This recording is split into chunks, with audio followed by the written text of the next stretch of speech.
Welcome back, everyone. I'm the Bad Luck Gamer, and before we get into this video, I really want to thank everyone. I know last week I was asking for a lot of likes, comments, whatever to help get us back on the algorithm, and I think we're definitely getting back on track. Last week was a really good week, the best in like a month or so. And so I just want to thank everyone who's been supporting the channel. It really means a lot. And I'm sorry for asking so much and so hard. It just means a lot to me that all of this works, and the only way I can do it is by asking for help. That's really the only thing. I can make better content, or I can try anyway, but I'm still learning. I'm still trying to get better at this myself. And so it means a lot. So I just wanted to say thank you to everyone. And so because of that, you all get away scot-free this week. I'm not going to be asking for anything this week. Just enjoy the videos as you normally would. With all that said and done, today we're going to be getting into a very interesting archetype that honestly should be more interesting, but honestly, I'm just struggling to really get into it.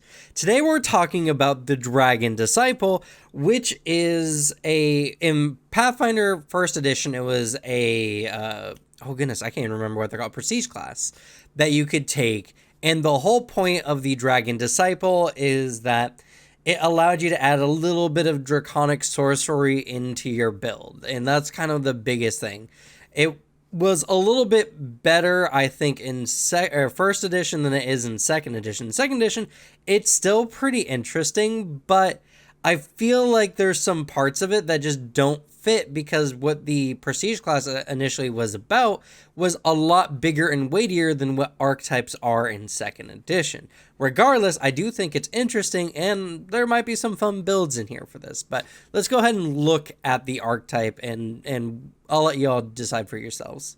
So looking at the initial dedication itself, you need to be either a kobold with the spell scale or the dragon scaled heritages, a dragon instinct barbarian, or a draconic bloodline sorcerer. You need to have some dragon in you, essentially, to gain access to this, and that's pretty interesting. It does make the archetype a little bit limited, even though you could always pick up either the barbarian or the sorcerer draconic bloodlines to gain access to this later in your build. It is a little bit at least more difficult than most archetypes to get into, especially if you don't initially make the requirements. I mean, beyond that, technically it's as easy as just making your character to get into it, but I'm saying for mixing and matching, it's not super great. Now, when you pick up the Dragon Disciple, you do pick a Draconic Heritage to take aspects from. And this kind of is always the same. It's going to be up here on the screen so you all can see. And you can see here that you pick up whatever the kind, and you gain access to damage resistance based on the elemental type, or a damage resistance dictated by your heritage equal to half your level, which is not bad. It does help. It's not a ton, and this archetype will give you a lot more. It's just something that's interesting. You also gain a +1 circumstance bonus against being put to sleep or paralyzed in some way, which is pretty cool. And then on top of that as well, you become trained in spell DCs and arcane spell attack rolls. Now, this is something that I want to mention because this is kind of deceptive for a lot of people. That does not mean you gain access to the cast a spell activity. This means that you can, when you get abilities that allow you to use these DCs as if you were a spellcaster. It's not anything great. This doesn't allow you to use like magic items, for instance, or anything like that. It just makes you trained in the DCs and spell attacks in case you get any abilities that allow you to utilize those things. It's not anything major, and one big part of the Dragon Disciple that I don't like is it really does lean into the spellcasting, as we'll see here in a little bit, but not 100%, and so I think it makes it difficult for like the Dragon Instinct Barbarian to really make full use of the archetype, but we'll get into that as we continue. There's also a special notice here on the bottom that says if you later would go into the sorcerer multi-class archetype, you must pick the Draconic bloodline, which I find is very interesting, because if you're a Dragon Instinct Barbarian, then why would you need the Draconic blood? I don't know. It's a very weird prerequisite, but it is what it is. So that's just what it. Well, multi-classing into Sorcerer from Barbarian anyway is not really the best idea. I don't know. Anyway, this is what gets us started, and it does give us a good resistance starting out, and it does give us some really good abilities later. Don't let me just write this off completely for you. It does have a lot to offer. The way it's structured is kind of strange. So with the first feat, Claws of the Dragon, you gain an unarmed strike claws that are a d6, have the agile, finesse, and unarmed traits, and are in the brawling group. Now, that's okay. You honestly get a lot of the same stuff if you get powerful fists from somewhere else, though this is slashing damage rather than bludgeoning damage. The good part about this is if you're a Draconic Sorcerer or you have access to the Dragon Claws focus spell, it improves the damage from the Dragon Claws spell, which, if you don't know, and I'll pull it up here, the Dragon Claws focus spell allows you to essentially grow claws, and I think it lasts for a minute. It does. And the claws are in the finesse unarmed attack group, and they do a d6 slashing damage and a d6 extra damage based on the type of dragon that you select. And it only has the verbal spellcasting, so even if you're restrained, technically you could create the claws. Not that that would be helpful to you, but it's something at the very least. And if you have the Claws of the Dragon, the damage increases to a d6, and you gain increased resistance. Oh yeah, I completely forgot. You got resistance from the spell as well, equal to 5 to the damage type, and it heightens with the spell. Now it's 10 that heightens with the spell, and this will supersede your current resistance based on your dedication, which is kind of cool, though it does also mean that the initial dedication bonus of getting the resistance doesn't really mean anything, especially because it's a focus point spell. So Claws of the Dragon, you're going to use a lot in combat if you're going that way anyway, and getting the better resistance. So I'm not sure, but what is interesting is you actually can't get access to Claws of the Dragon through this archetype dedication, or at least I'm pretty sure. Yep, nope, nowhere on here. So if you're a Dragon Instinct Barbarian, you just get a claw attack that is okay. If you're a sorcerer, you do get a lot more out of this because you're really taking from it. And if you're a kobold sorcerer as well, which is very interesting because I believe, yeah, there actually is no requirement that a kobold sorcerer needs to be a draconic sorcerer unless it picks up the archetype feat later. I don't know. I'd have to read over that. I'm looking at here again. Just something that I found very interesting.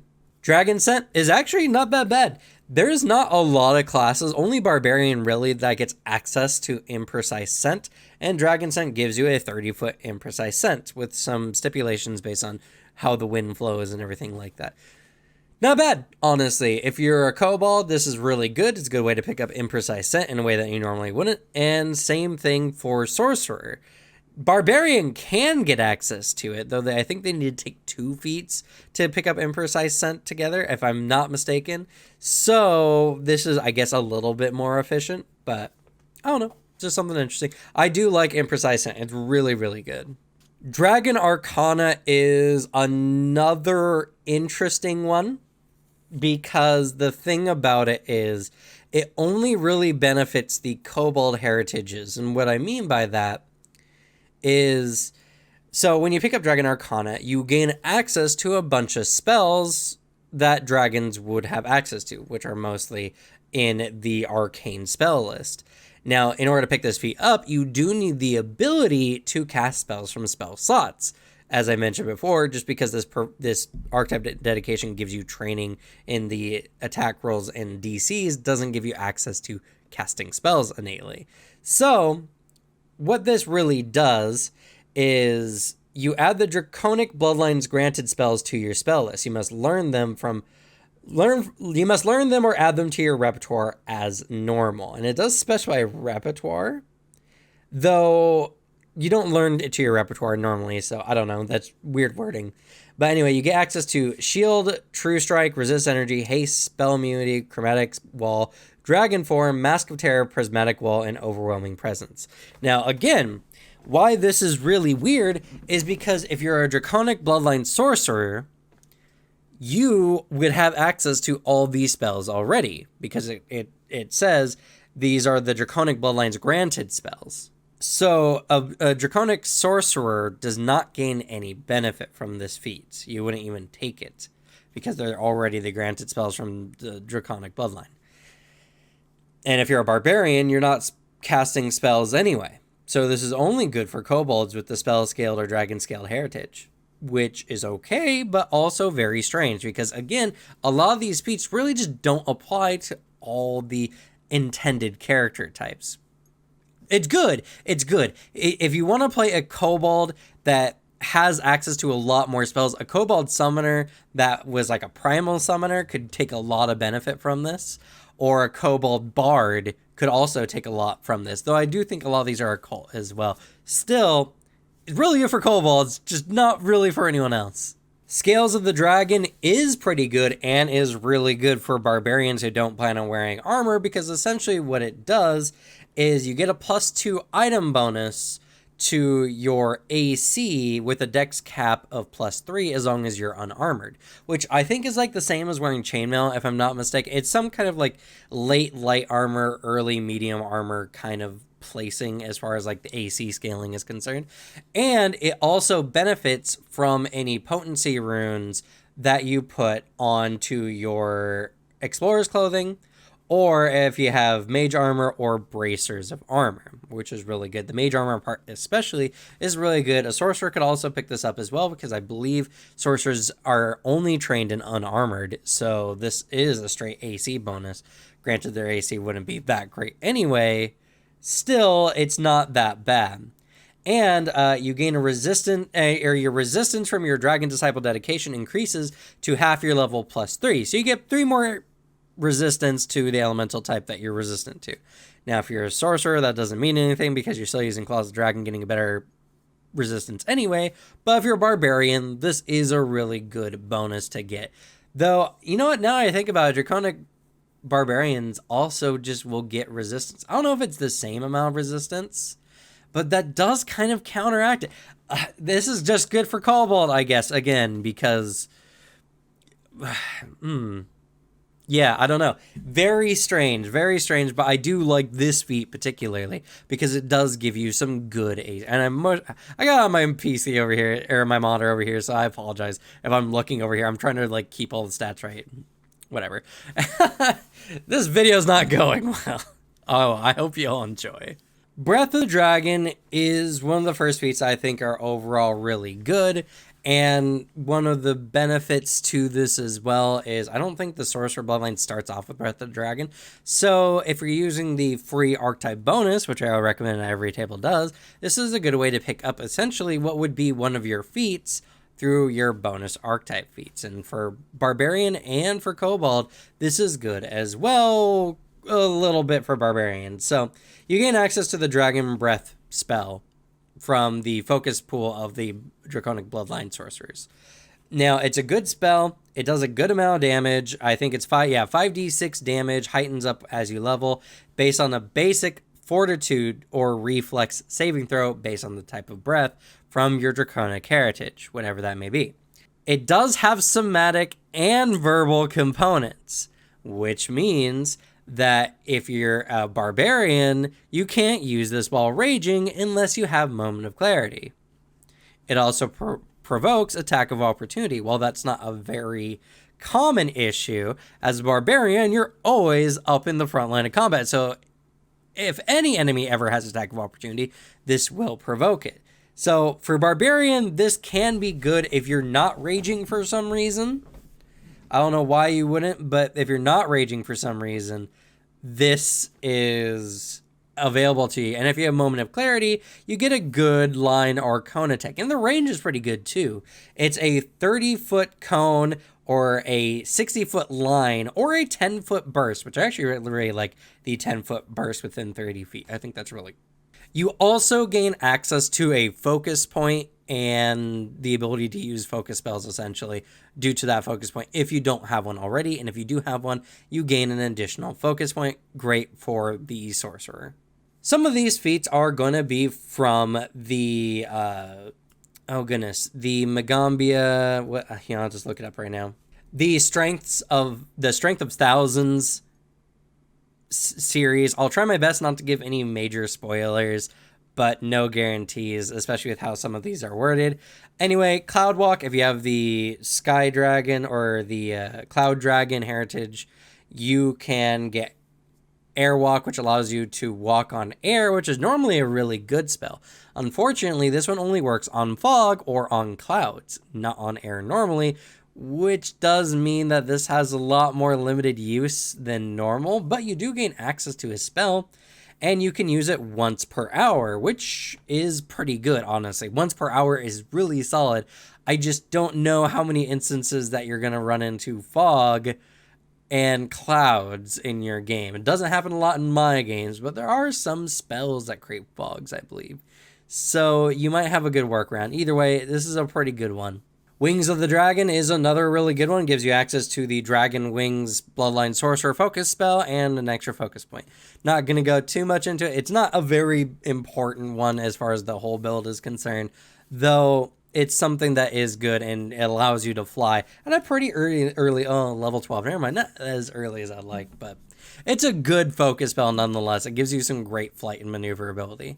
Shape of the Dragon is surprisingly really good. Now, it's a late game feat, so it might not show up in a lot of your games, but it does give you access to the 7th level Dragon Shape spell, 7th spell level Dragon Shape spell, and it heightens with your level. So at 16, you get access to the 8th level, and at 18, you get access to the 9th level versions of the spell. And one of the cool things as well is along with the dragon shapes that you get access to, if you score a critical hit with one of your claw attacks, I believe it's claw attack, with an unarmed strike, any of the unarmed strikes, your breath automatically recharges, which I think is not the case for most dragon form abilities. So this is a really good spell, honestly. It's a really good way to amp up some of your damage.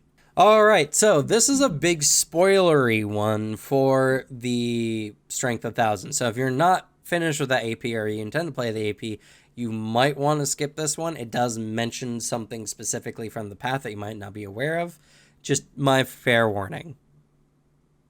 All right, so now that everyone who should be gone is gone, Deflecting Cloud, a really good feat, actually. So there's a lot to it. So I'm going to be looking over here. I apologize not looking at the camera, but there's a lot to this one. So you need the Dragon Wings Sorcerer Bloodline spell.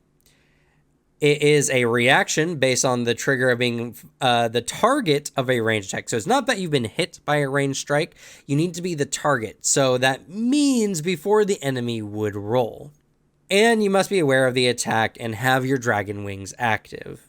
All that said and done, what it really does is it allows you to use your wings to kick up a bunch of smoke or steam or dust or whatever. You become hidden to the triggering attack. If vision is the attacker's only precise sense, precise specifically. And you also gain a +4 circumstance bonus to your AC against the triggering attack. So not only do they need to make a DC 11 flat check, but your AC is increased by +4 as well. And because the trigger is you're being targeted by a ranged strike, the enemy can't say they're not going to hit you, seeing how much more difficult it is. So this is a really, honestly, they should have just said that you just deflect the ranged attack as a reaction. Because that's essentially what this does. It's so hard. You have a less than 50% chance of actually hitting the target, and then the AC difference, it could be really massive. Now, this doesn't stack with having a shield because it's a circumstance bonus, but still really, really good. If you have access to the Dragon Wings from whatever you have, even the Barbarian can use this. as a reaction, because it's not a spell, you're just using the wings you've already created before you rage, probably, or even during your rage, to get a pretty good defense, which is pretty solid. Now, you can only do this once every 10 minutes, but that's still a really solid reaction regardless. Disciple's Breath is awesome. It's really, really good, and this one does work really well with the Barbarian. You do need the Dragon Breath Sorcerer Bloodline spell to have access to it, but what it does is you're no longer casting it as a spell. In fact, you don't even use a focus point. It does just 9d6 damage though, so whatever it's been heightened to at this point doesn't matter. No matter what, it's 9d6 damage, and you don't cast it so it doesn't provoke attacks of opportunity. You don't need to verbalize so it doesn't have concentration. You just use the breath weapon, and it saves you on focus points if you are one of the casters who are more concerned about that. Now, you can't use the breath again for a d4 rounds, so that's something that is important to make note of. But beyond that, I mean, it's pretty good, honestly. This is a good way that if you are a barbarian, you are planning on using all this stuff, you're casting your spells before you're going into your form or whatever. This allows you to even use the breath without having to worry about your rage falling off or needing to use Moment of Clarity or, whatever. This is a really, really good feat, and it kind of starts stitching together some of the oddities of the Dragon Disciple. Mighty Dragon Shape is just the version that allows you to do it once per hour rather than once per day.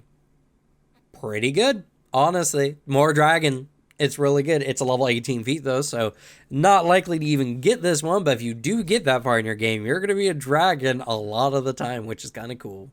And last but not least is Mighty Wings, another one from the Strength of Thousands book line. This one is less spoilery though, so I can put it up here. No need to preface this one with anything. So your dragon wings are now a permanent part of your body, giving you a fly speed equal to your speed. If you spend a focus point to cast the dragon wing spell though, your fly speed is increased to 90 feet for the duration, unless your speed is faster, which would be insane. I don't even know how you could get more than a 90 speed without the use of a spell or something like that.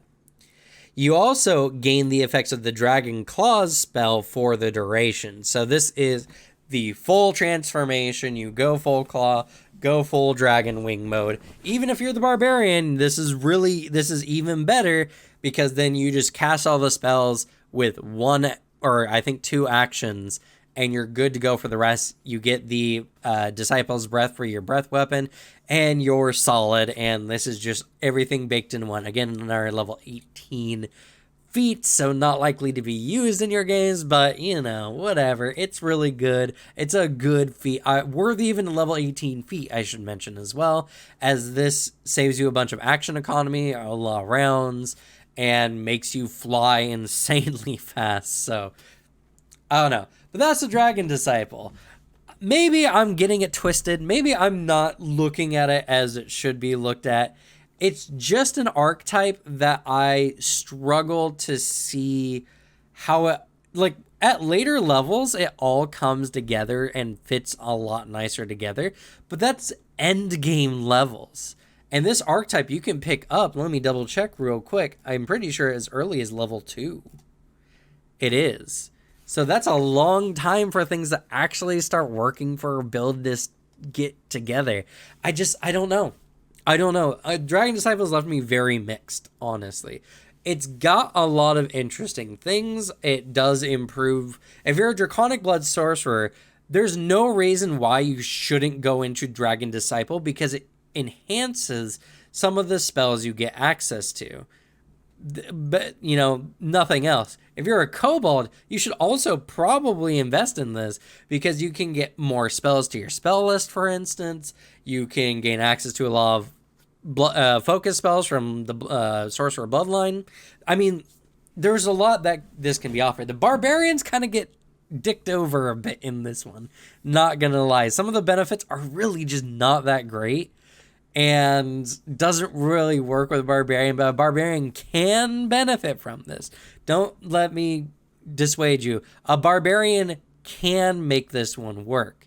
It's just going to be a lot more work than it probably should. I don't know. That's just how I feel on it. Maybe you all think different. Let me know in the comments below. That doesn't count. I didn't say I was gonna ask for anything, but this is genuine discourse. If you have any of your own opinions on this, please let me know. And yeah, with that, that's gonna be it for Dragon Disciple. Hopefully, I didn't dissuade anyone too much. I do think this one's good. I just think it's a lot more complicated than it should, and just doesn't feel like it's very cohesive for all of the types of characters that should be able to take it. So, but that's just my opinion. Anyway, thank you all so much for watching. Good luck with your games. Leave the bad luck to me, and I'll see you all next time. Bye.